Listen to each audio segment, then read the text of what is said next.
نو انشاءاللہ نن مونږ د اسم سلورم قسم وایو د اسم سلورم قسم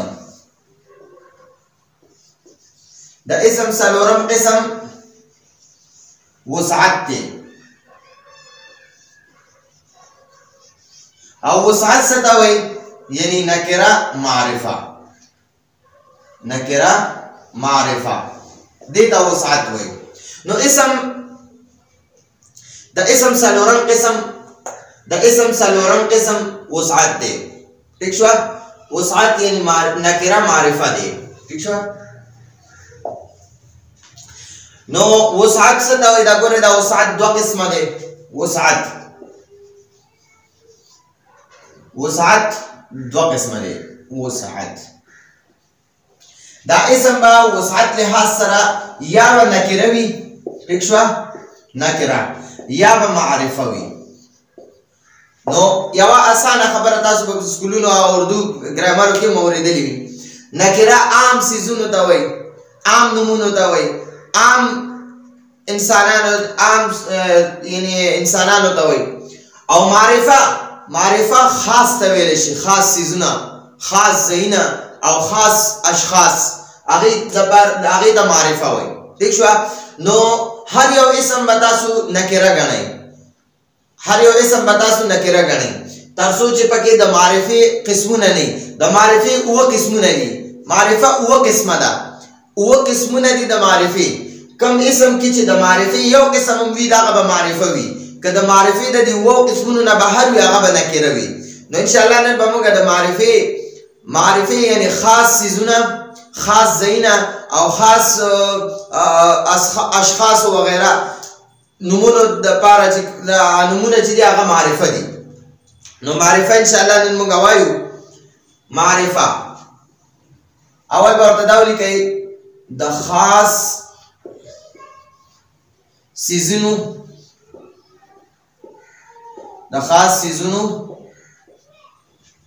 او ځایونو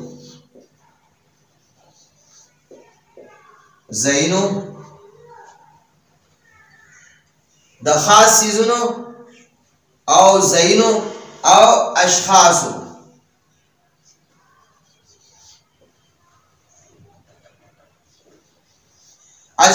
یا د اشخاصو په ځای خاص نمونه هم ویلی شي خاص نمونه دا ورته خاص اشخاص یا خاص نمونه نو په خاص نمونو کې اول ګورئ شاباس زید ډېر انسانان دي خو د ټولو انسانانو زید نه دی نوم زید پکې د یو خاص کس نوم وي ٹھیک شو یا تاسو به مخکې مونږ هغه سکولونو دغه کې ویلی قائد اعظم ټول پاکستانیان قائد اعظم نه دي بس یو انسان پکې تیر شوی نو دا خاص نوم شو دا معرفه شو اوس ګورئ علامه محمد اقبال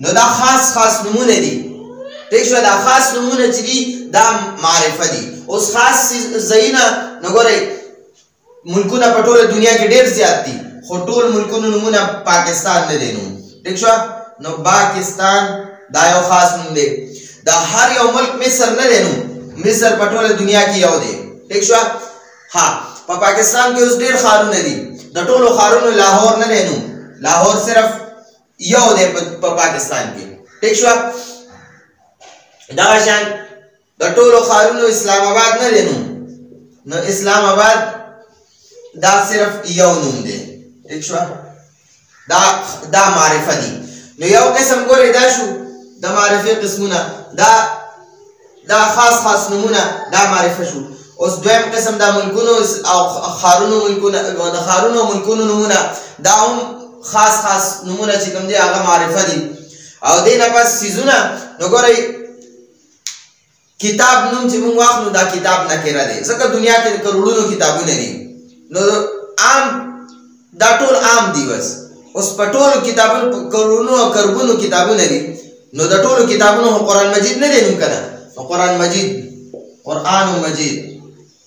ٹھیک شو؟ نو دا اوس معرفہ شو قرآن مجید. قرآن مجید د ټولو کتابونو نه دی نو. ٹھیک شو؟ ها دغه شان په دې ټول دنیا کې چې د قلم نوم چې دی واغسته ټوله دنیا د قلمونو نه ډکه ده، هر چا سره قلم وي. ٹھیک شو؟ لیکن چې زه دا خپل قلم یاد کړم چې یار دا زما دا تور قلم، نو دا قلم چې دی دا اوس خاص شو ځکه ما سره وتړلی شو. نو قلم هم چې کم کس سره وتړلی شي نو دا قلم بیا د هغه کس وي نو خاص شو بیا. ٹھیک شو؟ نو څیزونو کې دا یو قرآن پاک بیا واغستو. ها نو دا اوس خاص خاص څیزونو د خاص څیزونو او ځایونو او اشخاصو یا د خاص خاص نمونه یا خاص خاص نمونه دا معرفه دي. ٹھیک شو؟ نو بیا مې د خاص خاص نمونه ولیکه، خاص ځایونه مې درته ولیکه او د قرآن پاک مې د یو راواغستو. نو دا اوس خاص شو. اوس د معرفې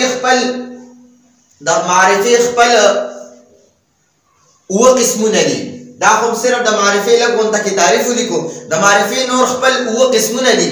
نو هغه قسمونه انشاءالله اوس لیکو. ها نو د معرفې د دې قسمونو نه چې کم اسم بهر وي که نه د دې معرفې په دې اقسامو کې نه وي نو هغه به بیا دغه وي، هغه به نکره وي. ٹھیک شو؟ لکه اوس د معرفې اول نمبر قسم چې دی اسم علم دی. اسم علم. نو علم چې دی علم یو معنی ده جنډه. ٹھیک شو؟ د علم بله معنی ده پہچان، او د علم بله معنی علامت هم کېدی شي او نشانی هم کېدی شي. نو ګورئ د هر انسان چې کوم نوم دی که نه، هر انسان لکه تاسو کې د یو کس خپل نوم دی، نو د یو کس چې کوم نوم دی تاسو کې چې د کم کس خپل یو نوم دی که نه، دا د ټولو کسانو چې تاسو سره څومره کسان ناستي د دې ټولو دا نوم نه دی. ٹھیک شو؟ چې کوم ستا نوم دی دا د دې ټولو نوم نه دی، ستا نوم به صرف تا سره خاص دی. نو دا خاصوالی چې دی دا اوس پہچان دی ستا، ته په دې نوم باندې ستا پہچان کېږي. نو ستا چې کوم نوم دی اسم عالم، د هر انسان چې کوم نوم وي دا د دغه انسان یعنی دا اوس معرفه دی، دا د انسان اسم عالم دی. ٹھیک شو؟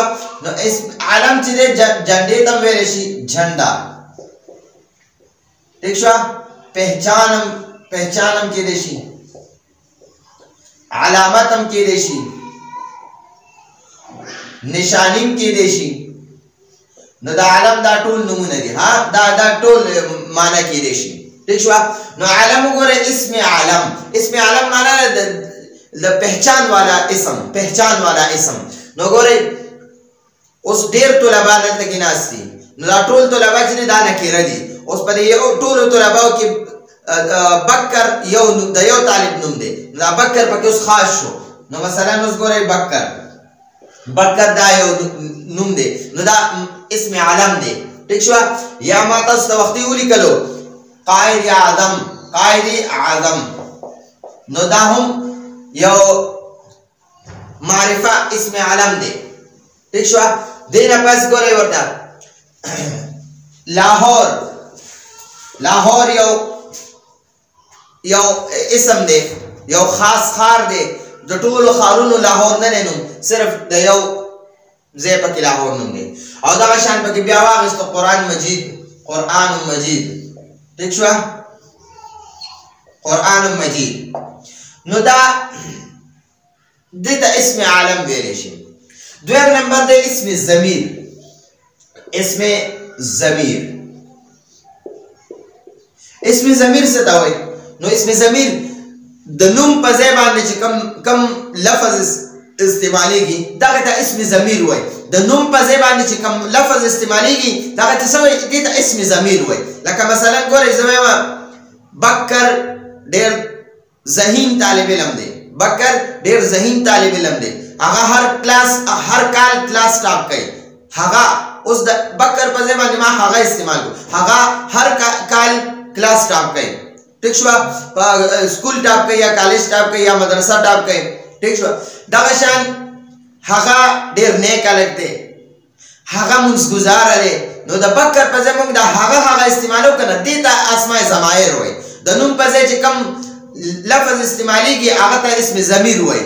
نو په انګلیش کې دې ته پروناون وایي دا یو چې ناون دی اسم علم دا ناون دی او چې کوم د نوم په ځای باندې کوم لفظ استعمالي کې هغه ته پروناون وایي په انګلیش کې ورته پروناون وایي ٹھیک شو او داسې ورته اسم ضمیر وایي نو ضمیر په عربی کې موږ ګورې په پښتو کې وایو هغه نو په عربی کې د دې هغه لپاره که دا هغه مذکر وي که نه نو د لپاره به هذا راځي هذا نه د ده لپاره به هو راځي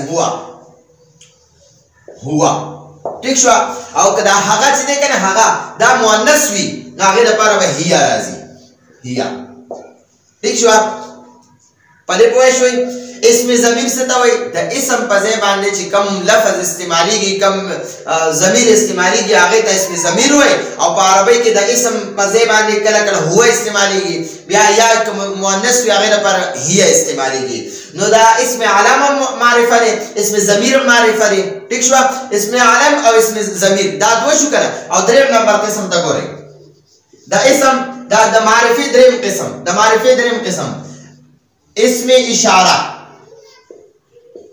اسم اشاره نو مونږ یو سیس طرف ته اشاره کوو کنه زه وایم دا دروازه هغه کتاب هغه طالب علم هغه تکیه وغیرہ وغیرہ داسې مونږ وایو کنه نو دا اوس اسماء اشارات دی ته وایي اسماء اشارات اسم اشاره ده دا ټیک شو نو یو سیس طرف ته اشاره کولو دپاره چې دا کوم یو سیس ته چې کومه اشاره کوې که نه او د اشارې دپاره په عربۍ کې کوم الفاظ استعمالیږي هغه ټول معرفه دي نو مثلا ګورئ ورته که مذکر وي نو هغې دپاره په دغه کې هذا